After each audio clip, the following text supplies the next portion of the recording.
శ్రీనివాస్ గారు 100 రూపాయల కన్నా ఎక్కువగా ఇస్తే ఈవిడ తీసుకుంటుందో లేదో అని మీకు సందేహం కలగవచ్చు. అనుమానమే అక్కర్లేదండి. చూడండి, తీసుకోకపోవడం. మరి ఇప్పటికే కాలాతీతం అయిపోతుంది కాబట్టి మరి ఈరోజు చెప్పబోయే కథ మరి సీతా కళ్యాణము. పరమ పవిత్రమైనటువంటి ఈ ఆలయంలో, ఈ సన్నిధానంలో అక్కడ కూర్చొని కథాగానం, సీతారామ కళ్యాణం అన్నటువంటి సత్కథను, తర్వాత చివరిగా 4 మాటలు పట్టాభిషేక మహోత్సవం, ఆ 2 మాటలు చెప్పుకొని తర్వాత కథ ముగించుకోవడం జరుగుతుంది. కాబట్టి మరి ప్రతి ఒక్కరు కూడా ఈ కథ ఆశాంతమనే కళ్యాణం అయ్యేంత వరకు కూర్చొని కథను వింటారని మనవి చేస్తూ, ఎందుకు మధ్యలో వెళ్ళకూడదయ్యా అంటే, ఒకవేళ వివాహం కానటువంటి వాళ్లకు వివాహాలు జరగవు. మాకు వివాహాలు అయ్యాయండి, మాకు సంతానం కూడా పుట్టారు, ఆ పుట్టినటువంటి సంతానం మీ మాటే వినరు, అలా ఉంటుంది. కాబట్టి అందరూ కూడా ఆశాంతం నీ కథను విని మరి ఆ భగవంతుని యొక్క కృపకు పాత్రలు అవుతారని కోరుకుంటూ,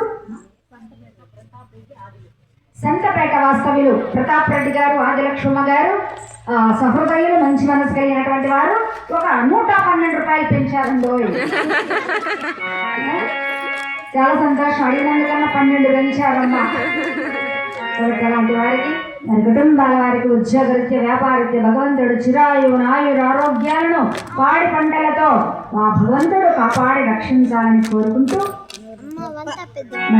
ఈరోజు చెప్పబో కథ శ్రీరామ జననము సీతారామ కళ్యాణం అన్నటువంటి సత్కథ. భక్తులారా, వింటే రామాయణ తింటే ఏమండి, ఇది కంప్యూటర్ యుగం కదండి. ఈ కంప్యూటర్ యుగంలో కూడా గారేనా? మనం తిరుమల వడ్డు తింటుపోతామా? సరే, ఎందుకంటే పూర్వం నుండి వస్తున్నటువంటి మాట కనుక వింటే రామాయణమే వినాలి, తింటే నేతిగా చేసినటువంటి గారెలే తినాలి. అంటే ఏమండి, సారీ సార్, మీ మాట నేను ఏకీభవించడం లేదు. అంటే మనలాంటి ఆడబిడ్డనే కనాలి. ఎందుచేతంటారేమో, ఆడబిడ్డ ఆ ఇంటికి లక్ష్మీదేవితో సమానం అని అంటారు. అంతేకాదు, నీకెంతమంది కుమారులు జన్మించినా ఒక్క ఆడబిడ్డ పుడితే ఆడబిడ్డకు కన్యాదానము జరిపిస్తే ఆ తల్లిదండ్రులకు వైకుంఠ ప్రాప్తి కలుగుతుందట. ఇది నేను చెప్పే మాట కాదండి, వేదాలలో ఉన్నటువంటి మాట తెలియజేస్తున్నాను. ఎందుకంటే వైకుంఠ ప్రాప్తి అని ఎందుకన్నారో తెలుసా? అన్ని ఇక్కడే బాధలు పడాలి కూతుర్ని కంటే.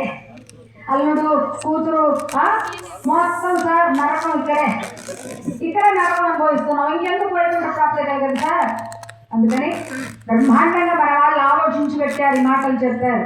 కాబట్టి మళ్ళీ ఈ మాట కూడా అన్నారు. ఇంత మాట, తల్లిదండ్రుల పుణ్యాన్ని నరకం నుండి తప్పించేది పుత్రుడు ఒక్కడే అన్నాడు. కాబట్టి కాస్తంత లేట్ అయినా పర్వాలేదమ్మా, కాస్తంత లేట్ అయినా పర్వాలేదు. మరి దొండ పండు లాంటి ఇదిగో మా అన్నగారు ఉన్నారు, ఇట్లాంటి ఎర్రటి దొండ పండు లాంటి అందమైన అబ్బాయినే కనమ్మా. 100 క్యాండీలు బరువు, కరెంటు కూడా అవసరంలా.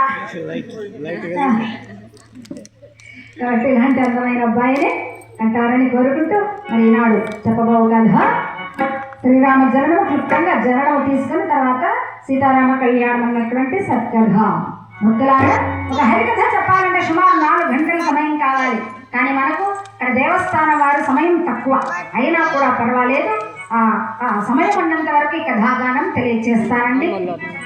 ఎక్కడెక్కడ రామాయణం జరుగుతూ ఉంటుందో, రామాయణం అనగా శ్రీరామచంద్రుల వారు, రామాయణము ఆయనం అనగా మార్గము, నడక. రాముల వారు నడిచినటువంటి మార్గము, దారి కనుక దాన్ని రామాయణము అన్నారు. మరి ఈ రామాయణము శ్రీరామచంద్రుల వారి కుమారుడు అంటే ఆయనలాగా ఉండాలి. శ్రీరామచంద్రుల వారిని చూపిస్తారు.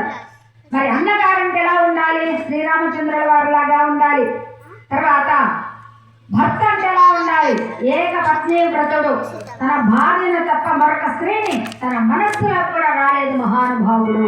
అందుకే ఈనాడు చరిత్రలో మిగిలిపోయాడు శ్రీరామచంద్రుల వారు.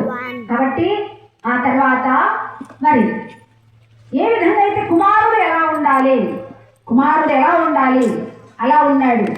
తర్వాత ప్రజలకు ఆ ప్రజలను ఏ విధంగా రాజ్యాన్ని పరిపాలించాడు శ్రీరామచంద్రుల వారు. ఈ విధంగా ఆయన్ను చూసుకునే ప్రతి ఒక్కరు కూడా మనము నేర్చుకోవాలి. మన హిందూ ధర్మ సంప్రదాయాన్ని మనము కాపాడాలి.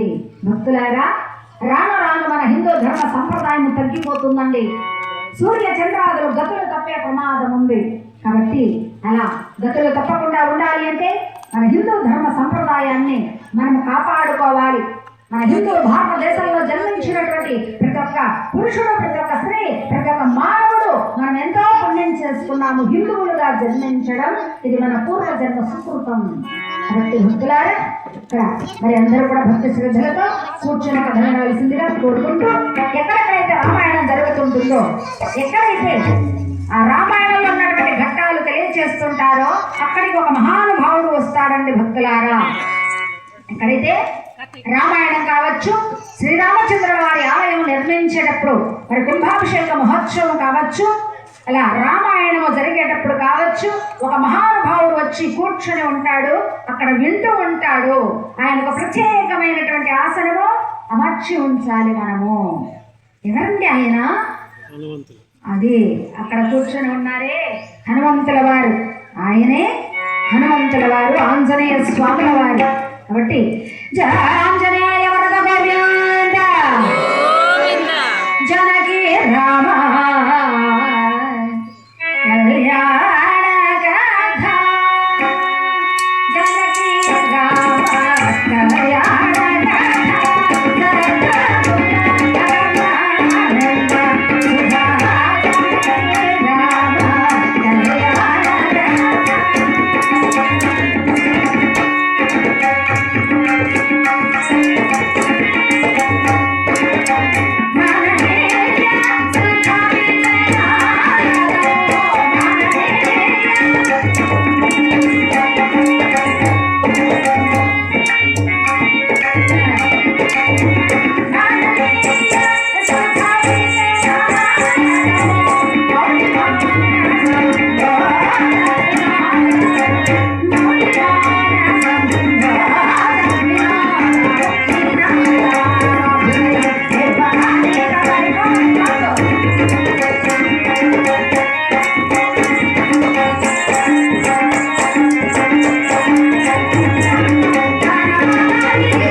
భక్తులారా, కోసల దేశంలో ఇంక అయోధ్య నగరాన్ని పరిపాలిస్తున్నాడు అజమహారాజు గారి కుమారుడైనటువంటి వాడు దశరథ మహారాజు గారు. అలా పరిపాలన చేస్తున్నటువంటి ఆ తరుణంలో వయసు మీద పడుతుంది, సంతానము కలుగలేదు. సంతానము లేని ఇల్లు సత్ఫల శూన్యమైన భూరూహమే. అంటే కాయలు కాయని చెట్టన్నమాట. అపుత్రస్య గతిర్నాస్తి, సుతులు లేక గతులు లేవని విచారిస్తున్నాడు. అలాంటి ఆ తరుణంలో తమ కుల గురువు అయినటువంటి వశిష్ఠ మునీంద్రుల వారు అక్కడికి వచ్చారు. ఆ గురువుగారు ఎప్పుడైతే రాగానే ఎదురేగి నమస్కరించి తీసుకుని వచ్చి కూర్చున్న నియమింపగా అర్ఘ్యవాద్యాది విధుల పూజించి ఆ పాదోదకము శిరస్సున ప్రోక్షించుకున్నాడు దశరథ మహారాజు గారు. నైనా దశరథ, ఏమయ్యా బాబు మిమ్మల్ని ఏంటి ఎలా ఉన్నావు? నేను ఇందాక చూస్తున్నాను, ఇందుకలా బాధపడుతున్నారండి. ఏం చెప్పండి, మీ బాధ ఏమైనా మాకు చెప్తే కదా మాకు తెలుస్తుంది.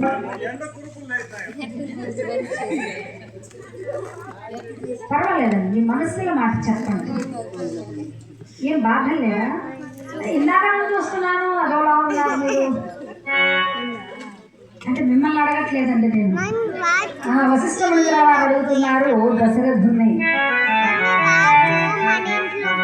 అయ్యా దశరథ, దశరథాన్న మూడో పిలుపుకు మీరైతే ఎలాగా కింద తల ఉంచుకొని సెల్లు చూసుకుంటున్నారు, అదేవిధంగా ఆ దశరథ మహారాజు గారు కూడా ఏదో పరధ్యానంగా దశరథాన్న మూడో పిలుపుకు ఉలికబడ్డారట. ఓహో గురువు గారా, రండి రండి దయచేయండి స్వామి అంటూ అలా కూర్చుందా నేమేంపగా, దశరథ ఎవరినయ్యా, ఎందుకు అలా బాధపడుతున్నావు, అసలు ఏం జరిగిందో చెప్పవయ్యా అన్నాడు. గురుదేవా, నా బాధ మీకు తెలియదా, మీకు సర్వము తెలుసు, నేను ఎందుకు బాధపడుతున్నానో మీకు తెలుసు గురుదేవా. మరి సంతానం కొరకై బాధపడుతున్నానన్నాడు. అప్పుడు నాయన మీకు తప్పకుండా సంతానం కలుగుతుంది.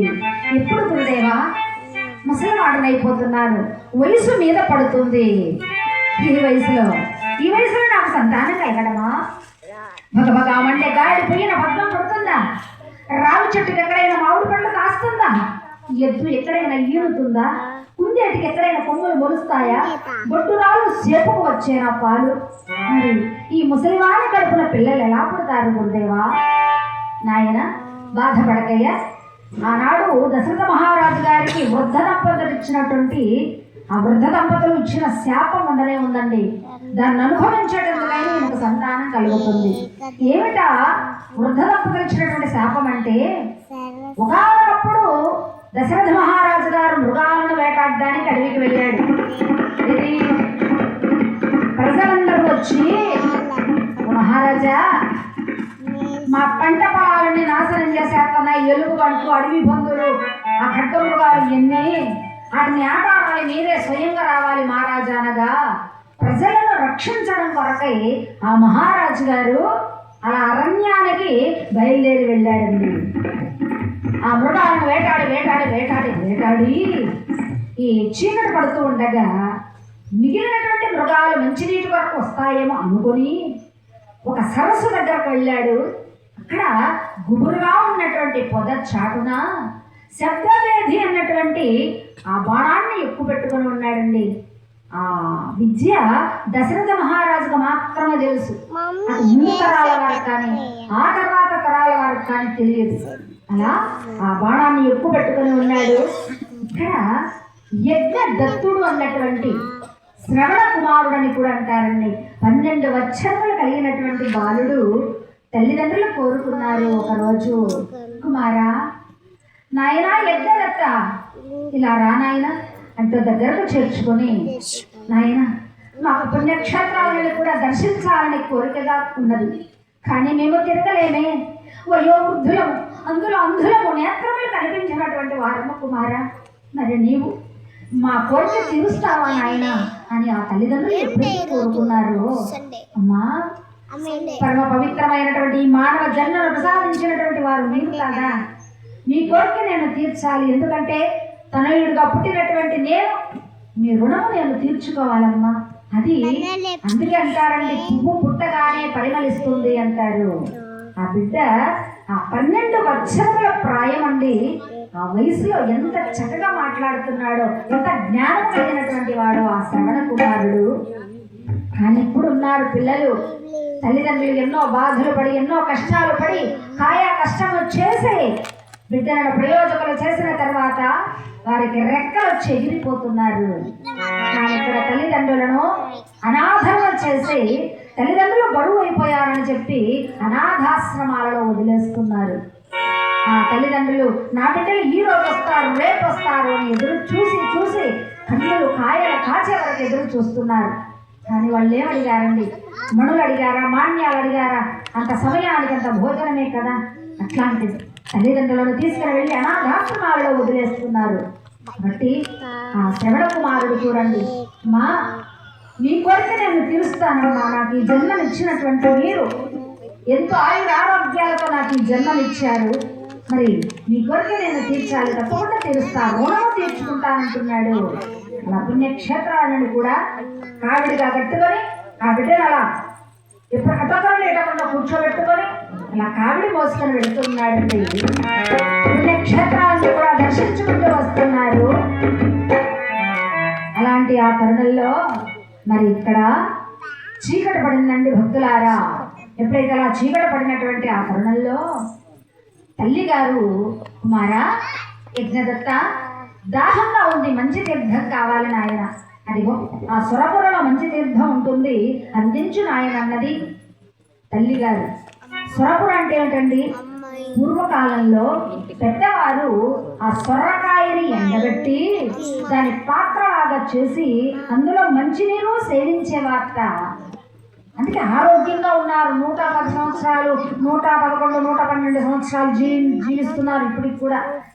కానీ ఇప్పుడు 30 సంవత్సరాలు వచ్చేటప్పటికి అన్ని జబ్బులే, బీపీలు, థైరాయిడ్లు, షుగర్లు, కూర్చోలేము, లేయలేము, మరి అలా నడవలేము, పరిగెత్తలేము.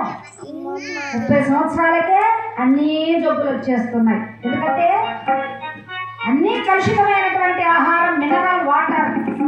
ఈ మినరల్ వాటర్ ప్లాస్టిక్ మయమైపోయింది ఎక్కడ చూసినా కూడా.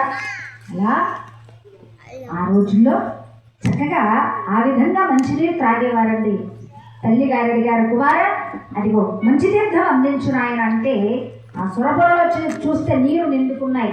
అమ్మా మీరు ఇక్కడే ఉండండి, నేను వెళ్ళి నీరు తీసుకొస్తా అన్నాడు కుమారుడు. అలాగే నాయన అంటే ఒక చెట్టు కింద కూర్చోబెట్టి ఆ సురపురను తీసుకొని బయలుదేరాడండి యజ్ఞదత్తుడు. అలా బయలుదేరినటువంటి ఆ సందర్భంలో ఆ సరస్సు దగ్గరకు చేరుకున్నాడు. ఎప్పుడైతే సరస్సు దగ్గరకు చేరుకోగానే అలా ఆ సురపురతో ముంచుతున్నాడు. ఆ నీటిలో బుడబడ బుడబడ అంటూ శబ్దం వస్తుంది. ఎప్పుడైతే ఆ బుడబడ అంటూ శబ్దం వస్తుందో ఈ గుబురుగా ఉన్నటువంటి పొద చాటున ఆ బాణం ఎక్కువ పెట్టుకొని ఉన్నాడు కదా, మంచినీటి కొరకై మృగం వచ్చిందేమో అనుకొని ఒక్కసారి బాణాన్ని ఆ బాణము వెళ్ళి ఆ దిగిందండి. ఒక్కసారి ఆ శ్రవణ కుమారుడు ఓ తల్లి సచ్చితినని మొరవిని కనికరామో నవిరారా.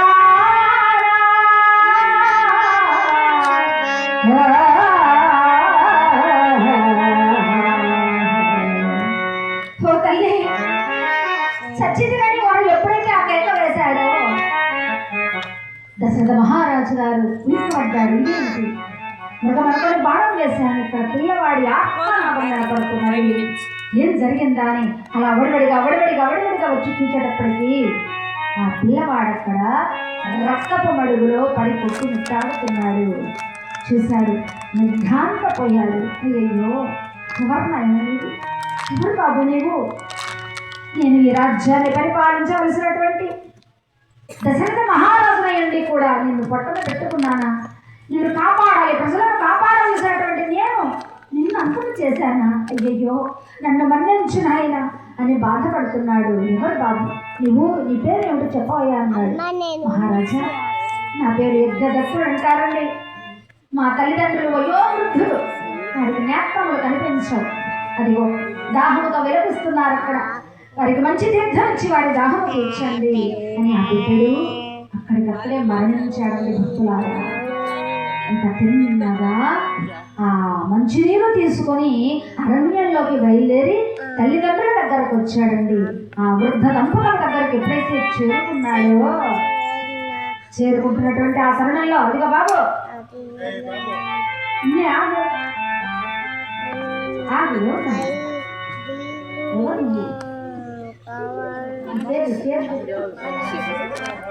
లేవు, ఎక్కడి నుంచి వచ్చావు?